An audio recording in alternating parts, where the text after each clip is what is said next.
नमस्कार। आज हम शिखरिणी छंद का लक्षण और उदाहरण के बारे में चर्चा करेंगे। शिखरिणी छंद है, उसका लक्षण इस प्रकार है।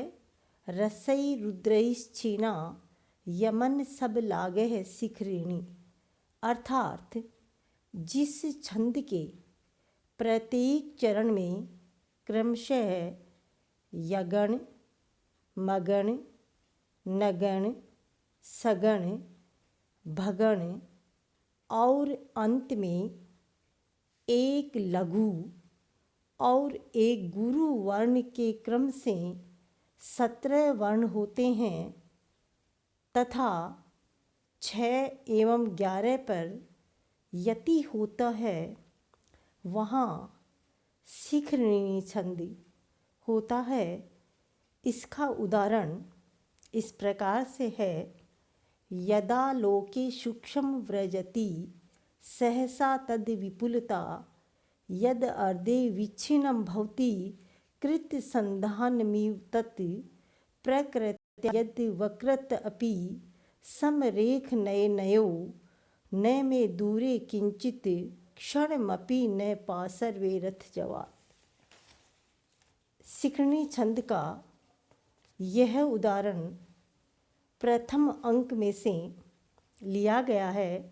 प्रथम अंक का जो 9वां पद्य है वो है। इस उदाहरण में जो राजा का जो घोड़ा है वो इतना तीव्र गति से दौड़ रहा है कि सूर्य तथा इंद्र के घोड़ों का भी वो अतिक्रमण कर रहा है, अर्थात उनसे भी वो तेज दौड़ रहा है।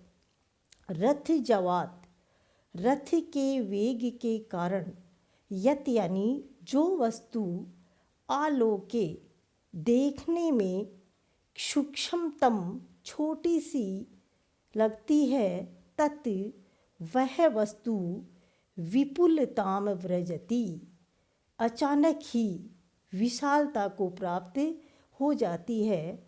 अर्थात रथ का वेग इतना अधिक है कि जो वस्तु दूर से देखने पर छोटी सी दिखलाई पड़ रही है वह अकस्मात ही विशालता को प्राप्त हो जाती है।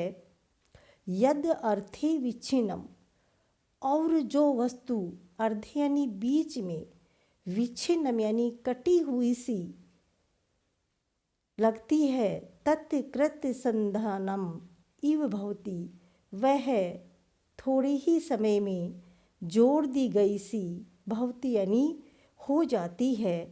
अर्थात जो वस्तु पहले बीच में से कटी हुई अथवा टूटी हुई सी प्रतीत होती है दूर से, वही तुरंत जोड़ी हुई सी हमें लगने लग जाती है। यत प्रकृत्या वक्रम, जो प्रकृत्या यानी स्वभाव से ही वक्रम यानी टेढ़ी है, तत् अपि समरेखम तथा किंचित में नयनयो, वह भी नेत्रों को सीधी सी जान पड़ती है। क्षण भर में ही, किंचित क्षण अपि न दूरे न पासर्वे, यानी कोई भी वस्तु न नेत्रों के समीप रह पाती है और न ही दूर रह पाती है।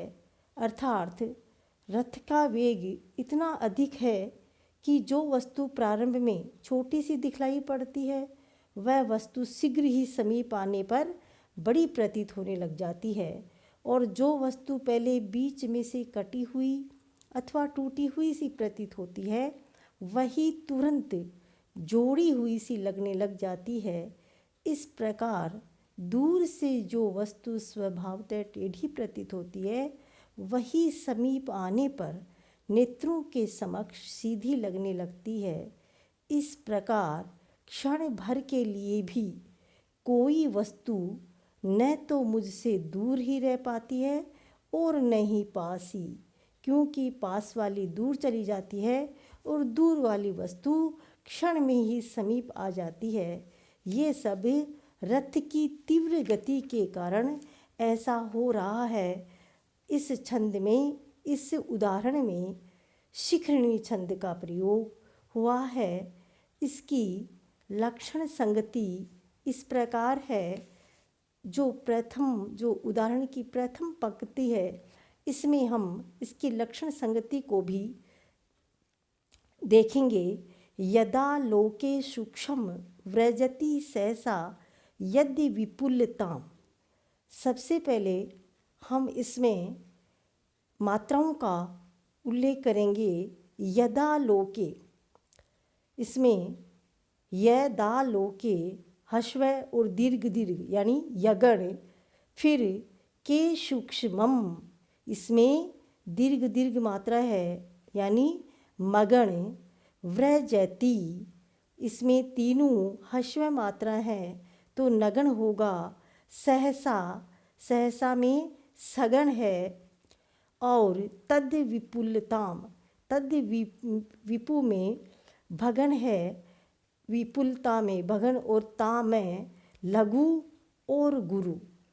इस प्रकार से इसमें 17 वर्ण हैं। यदा लोके सूक्ष्मम व्रजति सहसा तद विपुलताम।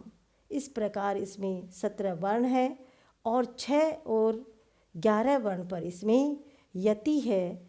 इस प्रकार इस उदाहरण में शिखरिणी छंद का प्रयोग किया गया है। तो इसमें सबसे पहले हमें इसका लक्षण बताना होता है, इसके पश्चात इसका उदाहरण हमें बताना पड़ता है। उसके बाद में उदाहरण में जो लक्षण संगति है उसको हमें इसमें इस प्रकार से दर्शाया गया है। इसी तरह से हमें बताना पड़ता है। धन्यवाद।